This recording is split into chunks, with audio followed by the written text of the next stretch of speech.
Hello friends, I hope सब लोग बढ़िया होंगे। हम कंटिन्यू करेंगे हमारा जो चैप्टर था बायोटेक्नोलॉजी एंड इट्स एप्लीकेशन। ये इसका पार्ट 2 है। आज हम पढ़ेंगे बायोटेक्नोलॉजिकल एप्लीकेशंस इन मेडिसिन। इससे पहले हमने देखा था एग्रीकल्चर में किस तरह से बायोटेक्नोलॉजी जो है वो यूज़ की गई है। तो हम देखेंगे मेडिसिन में किस तरह से जो है ये यूज़फुल है। चलो स्टार्ट करते हैं। जो डीएनए रिकॉम्बिनेंट टेक्नोलॉजी है, इसके प्रोसेस से क्या हुआ है कि जो हेल्थ केयर है उसमें बहुत ज़्यादा इमेंस इफ़ेक्ट जो है, अत्यधिक प्रभाव जो है इसका आया है। क्योंकि इससे क्या हुआ कि हम मास प्रोडक्शन कर सकते हैं सेफ और मोर इफ़ेक्टिव थेरेपेटिक ड्रग्स का।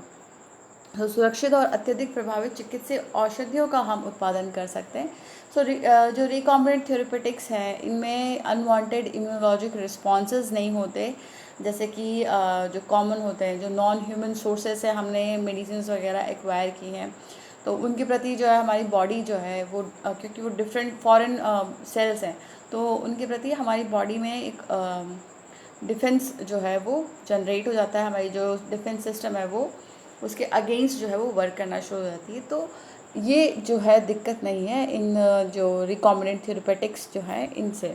पुनर्योगित चिकित्सीय औषधियों से ये अवांछित जो है प्रतिरक्षात्मक प्रभाव नहीं पड़ता है। अभी हमारे पास जो है 30 पुनर्योगित चिकित्सीय औषधियाँ हैं जो विश्व भर में अप्रूव हैं ह्यूमन यूज़ के लिए। और इंडिया में जो है 12 जो है ये विपणित हो रही हैं, यानी मार्केटेड हो रही हैं प्रेजेंटली इन इंडिया। तो हम देखेंगे जेनेटिकली इंजीनियर्ड इंसुलिन जो है वो किस तरह से बनता है।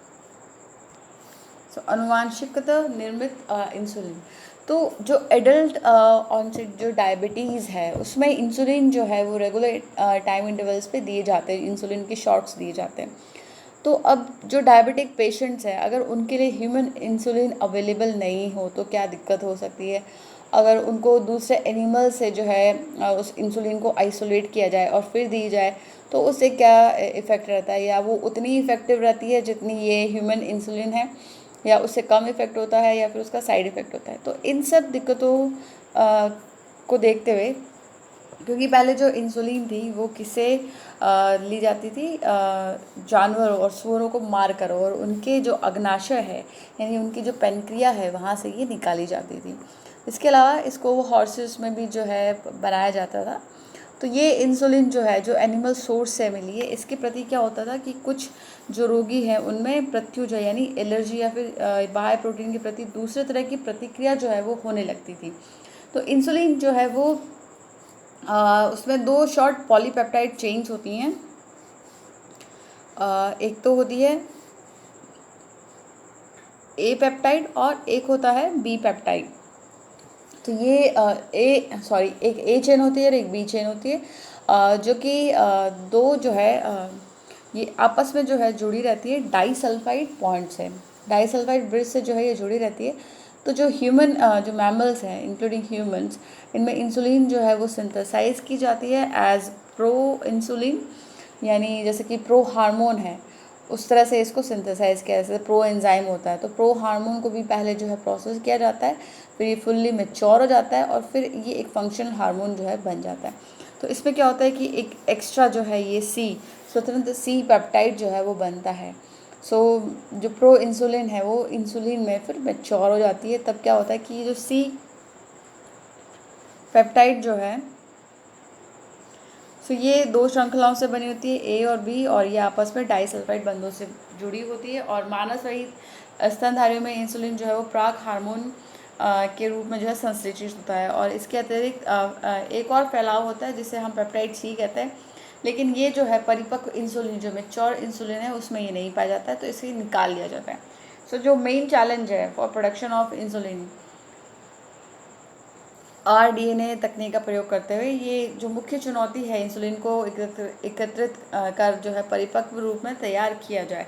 तो इसके लिए क्या हुआ था कि 1983 में लिली नाम की एक अमेरिकी कंपनी ने जो है 2 डीएनए अनुक्रमों को तैयार किया जो कि मानव इंसुलिन श्रृंखला की ए और बी दोनों के अनुरूप होते। तो इनको जो है सेपरेटली इनको क्या किया है, जो ई कोलाई है उसमें प्रवेश करवाया गया प्लाज्मिड के थ्रू, और इंसुलिन श्रृंखलाओं का उत्पादन किया गया अलग अलग। तो इनको फिर बाद में जो है निकाल कर और डाइसल्फाइड बंध से जो है आपस में बांध कर और ये मानव इंसुलिन जो है इसका निर्माण किया गया था। तो इसके जो है क्या है कि साइड इफ़ेक्ट्स नहीं होते, इसके प्रति एलर्जी जो है वो डेवलप नहीं होती है। अब नेक्स्ट जो है वो जीन थेरेपी है, यानी जीन चिकित्सा। तो बहुत सारे जो लोग होते हैं, कुछ लोग होते हैं जिनमें हेरिडिटरी डिजीज़ेज़ होती है, यानी आनुवांशिक रोग के साथ ये पैदा होते हैं। तो इसमें क्या होता है, जीन थेरेपी जो है वो उनको दी जाएगी। तो इससे उनको ये जो बीमारी है वो इनिशियल स्टेज में ही जो है करेक्ट की जा सकती है।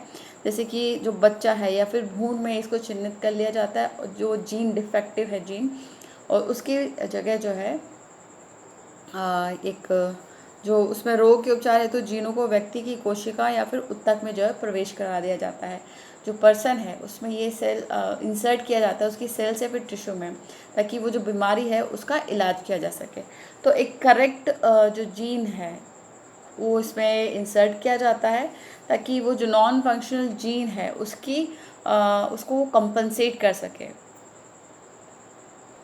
सो ये जो है सामान्य जीन को व्यक्ति या फिर भ्रूण में स्थानांतरित करते हैं, और जो निष्क्रिय जीन की क्षतिपूर्ति कर उसके कार्यों को संपन्न करता है। तो सबसे पहले जो है ये कब दी गई थी, तो 1990 में जो है एक 4 साल की बच्ची को ये दी गई थी, जिसको कि एडिनोसिन डीएमिनेज की कमी थी। तो उसके लिए जो है उसको ये एंजाइम जो है वो दिया गया था। सो ये एंजाइम जो है वो क्रूशल होता है हमारे इम्यून सिस्टम के फंक्शन के लिए, यानी हमारी जो प्रतिरक्षा तंत्र है उसके लिए अति आवश्यक होता है। और ये जो समस्या है इसके लिए एंजाइम एडिनोसिन डीएमिनेज जो है वो रिस्पॉन्सिबल होता है। तो कुछ बच्चों में जो है एडी डेफिशिएंसी जो है वो दूर की जा सकती है बोन मैरो ट्रांसप्लांट से, यानी अस्थि मज्जा प्रत्यारोपण के द्वारा उसको दूर किया जा सकता है। तो इसमें इस डिसऑर्डर में क्या होता है कि जो जीन है एडिनोसिन डीएमिनेज का वो डिलीट हो जाता है, जिसकी वजह से इम्यून सिस्टम पे जो है हमारा इफेक्ट पड़ता है।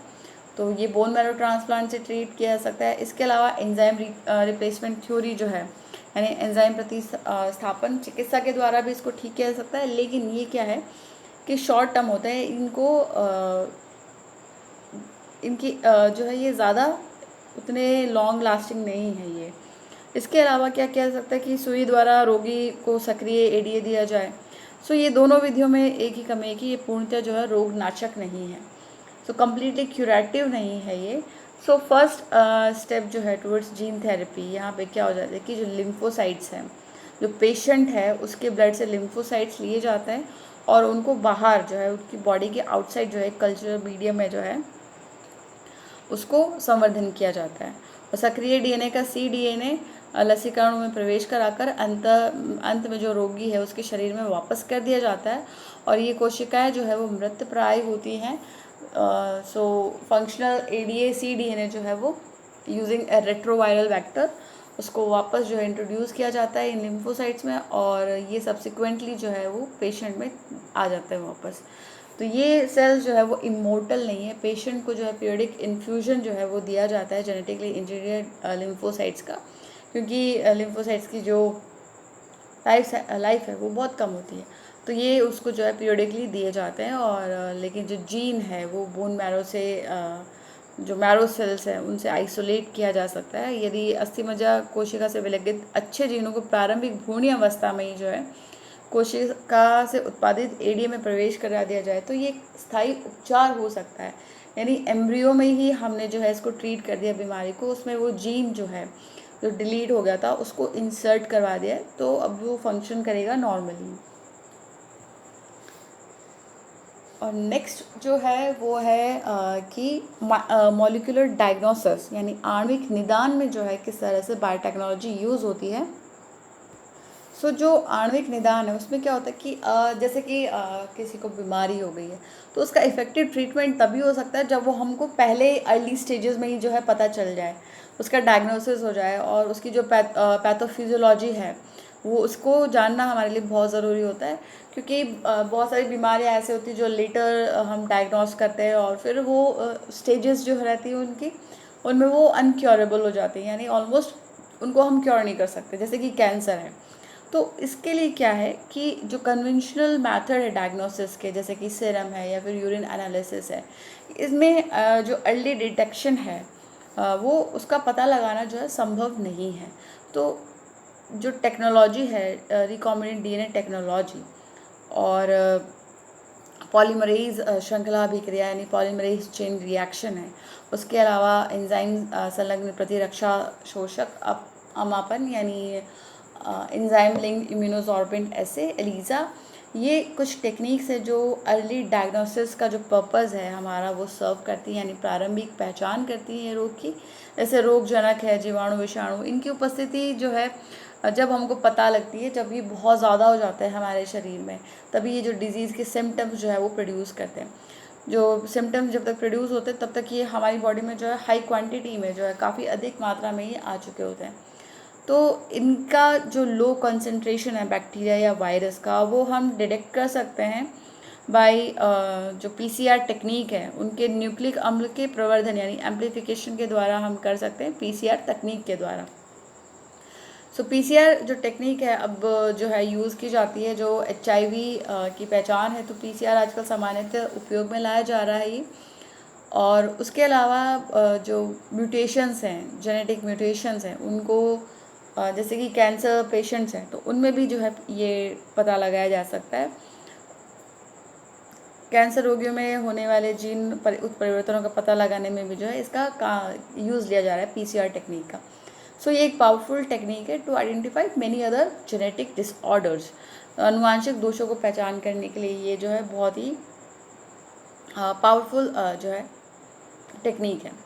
सो जो सिंगल स्टैंडर्ड डीएनए या फिर आरएनए है, डीएनए आरएनए की एकल श्रृंखला जो है, उनमें जो रेडियो एक्टिव मॉलिक्यूल जो है वो टैग किए जाते हैं और उनको अलाउ किया जाता है टू हाइब्रिडाइज और to its complementary DNA in a clone of cells followed by the detection using autoradiography.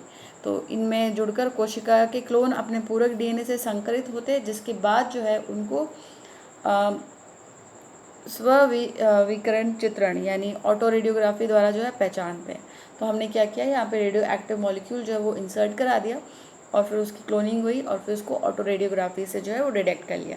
तो ये क्लोन जो है जिनमें म्यूटेटेड जीन होते हैं, ये उत्परिवर्तित जीन जो है मिलते हैं क्लोन में, और ये छायाचित्र पटल यानी फोटोग्राफिक फिल्म पर दिखाई नहीं देते हैं, क्योंकि जो संरक्षित जो प्रोब है और उत्परिवर्तित जीन आपस में एक दूसरे के पूरक नहीं होते हैं, ये कॉम्प्लीमेंट्री नहीं होते हैं म्यूटेटेड जीन के साथ।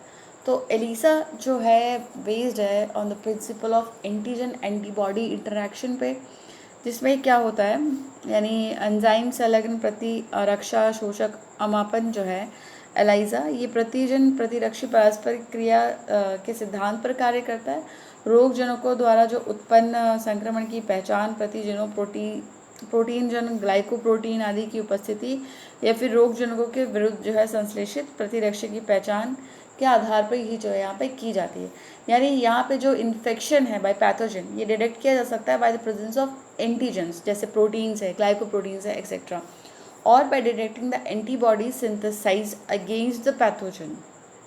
सो ये जो टेक्निक है वो यूज़ की जाती है for detection of diseases at early stages. तो नेक्स्ट जो है वो है ट्रांसजेनिक एनिमल्स यानी परजीवी जंतु, और ये हम पढ़ेंगे नेक्स्ट वीडियो में। तब तक अच्छे से पढ़ाई कीजिए, अपना ख्याल रखिए। All the best, thank you.